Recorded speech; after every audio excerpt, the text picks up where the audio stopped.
Assalamualaikum warahmatullahi wabarakatuh. Shalom, Om Swastiastu, Namo Buddhaya, salam kebajikan. Selamat pagi Bu Yolanda dan teman-teman semua. Kami dari Fokus Group 2 izin untuk mempresentasikan mengenai PKM kewirausahaan dari kelompok kami. Saat ini, industri kewirausahaan semakin menarik bagi para pemuda yang ingin mengembangkan potensi kreatif dan ide inovatif mereka. Salah satu sektor usaha yang sedang tren adalah coffee shop. Sehubungan dengan hal ini, kami mengusulkan pembukaan coffee shop yang khas dan inovatif dengan mewajibkan pelanggannya untuk menggunakan tumbler sebagai salah satu daya tarik utamanya. Kami menggunakan tumbler dalam operasional coffee shop sebagai upaya untuk mendukung pengurangan sampah plastik. Masalah limbah plastik telah berkembang pesat dalam beberapa tahun terakhir ini, sehingga menjadi isu global yang semakin mendesak untuk diatasi. Kami berharap coffee shop kami dapat menjadi pelopor dalam mengurangi jumlah limbah plastik melalui penggunaan tumbler. Kami menamai usaha kami dengan nama Refill Roaster agar pelanggan mendapat gambaran bahwa coffee shop kami menggunakan tumbler untuk mendapatkan minuman yang kami jual. Refill mengacu pada pengisian kembali atau mengisi ulang.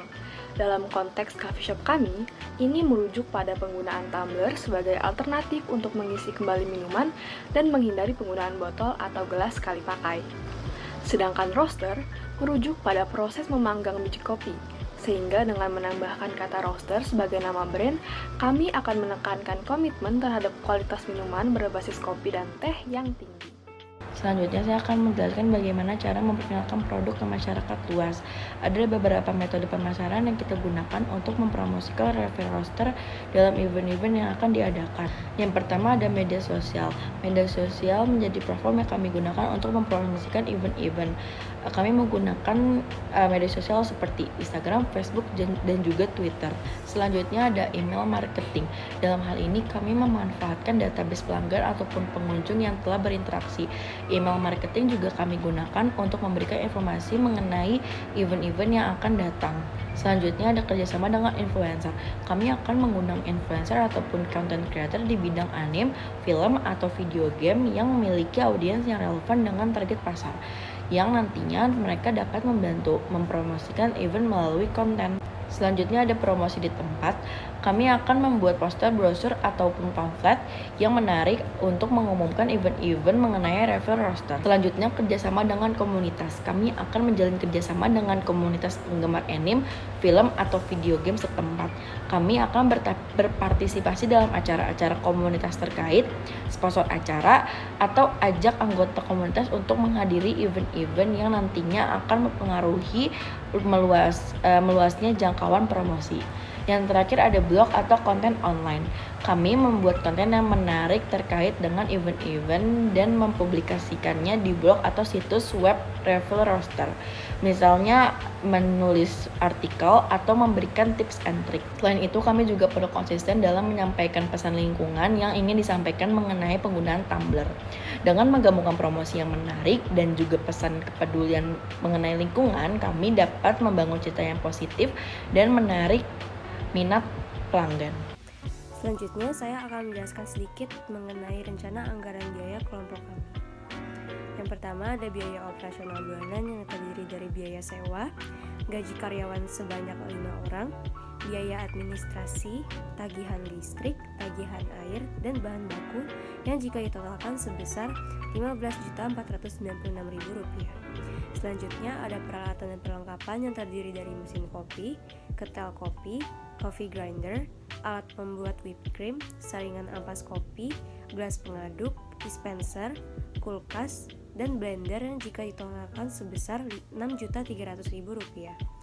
Selanjutnya bahan baku yang terdiri dari biji kopi, gula, sirup, whipped cream, air galon yang jika ditotalkan sebesar Rp10.460.000.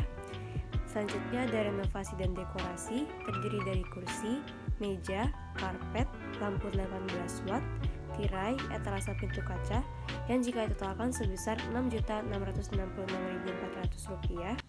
Dan yang terakhir untuk biaya promosi yang terdiri dari brosur, banner, spanduk yang jika ditotalkan sebesar Rp1.180.000.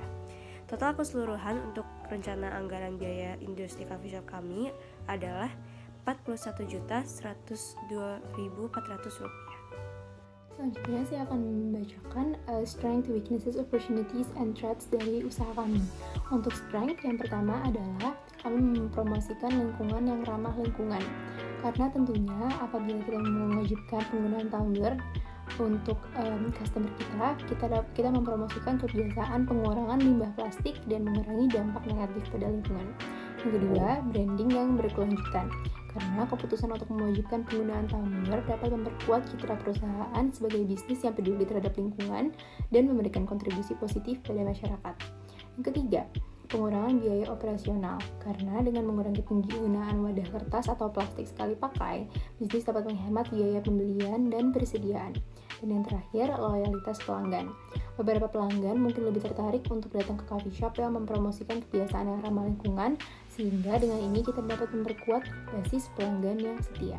Untuk weakness dari usaha kami ada dua, yaitu potensi penurunan jumlah pelanggan karena beberapa pelanggan mungkin tidak memiliki tumbler sendiri atau lupa membawanya. Lalu yang kedua, persepsi harga yang lebih tinggi karena pelanggan mungkin menganggap harga produk kopi di coffee shop yang mewajibkan penggunaan tumbler pastinya lebih tinggi karena harus membeli tumbler lebih dahulu. Untuk opportunities-nya, kita ada 3, yaitu penyadaran lingkungan yang meningkat karena kesadaran tentang masalah lingkungan semakin meningkat di kalangan konsumen sehingga mewajibkan penggunaan tumbler dapat menjadi daya tarik tambahan bagi pelanggan yang peduli dengan lingkungan. Yang kedua, inovasi produk. Dalam rangka memanfaatkan kebijakan penggunaan tumbler, bisnis dapat mengembangkan inovasi produk seperti kopi eksklusif atau diskon khusus bagi pelanggan yang membawa tumbler. Dan yang ketiga, mitra kerjasama. Bisnis dapat menjalin kemitraan dengan produsen tumbler atau merek yang berfokus pada produk ramah lingkungan untuk memberikan pilihan yang lebih banyak kepada pelanggan. Dan yang terakhir, threats. Threatsnya ada 3. Pertama, persaingan dengan coffee shop lain karena jika coffee shop lain tidak mewajibkan penggunaan tumbler, mungkin mereka bisa mendapatkan konsumen atau pelanggan yang lebih banyak karena lebih mudah bagi pelanggan. Lalu yang kedua, pelanggan yang tidak puas karena pasti ada beberapa pelanggan yang mungkin tidak suka dengan aturan penggunaan tumbler dan memilih coffee shop lain yang lebih praktis sebagai alternatif. Dan yang ketiga, perubahan kebijakan pemerintah, yaitu apabila adanya perubahan kebijakan pemerintah terkait pengurangan limbah plastik atau pajak yang lebih tinggi pada penggunaan tumbler sehingga hal ini dapat mempengaruhi keuntungan bisnis. Kami berfokus pada segmen konsumen yang merupakan pecinta kopi yang juga memiliki kepedulian terhadap lingkungan. Kami menargetkan komunitas yang menganut gaya hidup yang berkelanjutan, termasuk masyarakat yang memiliki kesadaran lingkungan yang tinggi, mahasiswa dan pelajar, profesional yang aktif, serta wisatawan yang memprioritaskan pentingnya menjaga lingkungan. Dengan memahami sasaran ini, kami secara efektif dapat mengarahkan ke upaya pemasaran dan pengembangan produk kami agar sesuai dengan kebutuhan dan minat mereka. Lalu di sini saya akan menjelaskan tentang lini masa kegiatan. Dimulai dari promosi yang diawali dengan minggu ketiga di bulan Maret dan diakhiri dengan Desember akhir. Lalu di sini ada persiapan alat bahan yang dimulai dari pertengahan Maret yaitu minggu ketiga sampai dengan April akhir. Lalu kita melakukan produksi karya yang dimulai pada awal Mei sampai akhir Desember. Lalu kita juga melakukan pemasaran yang dimulai pada awal Mei sampai akhir Desember juga. Kemudian kita melakukan evaluasi perkembangan usaha yang dimulai pada minggu kedua Juni sampai akhir Desember. Kita juga melakukan evaluasi kegiatan kepada semua anggota yang diawali pada minggu kedua Juni sampai akhir Desember. Dan yang terakhir, kita melakukan laporan pertanggungjawaban yang dimulai pada awal Mei sampai akhir Desember. Kesimpulan yang dapat kami sampaikan yaitu bisnis coffee shop kami dengan penggunaan wajib tumbler dengan nama brand yaitu Refill Roaster. Konsep ini memungkinkan pelanggan untuk berpartisipasi dalam upaya mengurangi limbah plastik sekali pakai dengan menggunakan tumbler mereka sendiri. Lalu, penggunaan bahan alternatif tanpa gelas plastik dapat memberikan manfaat finansial jangka panjang melalui efisiensi dan pengurangan biaya pengelolaan limbah plastik.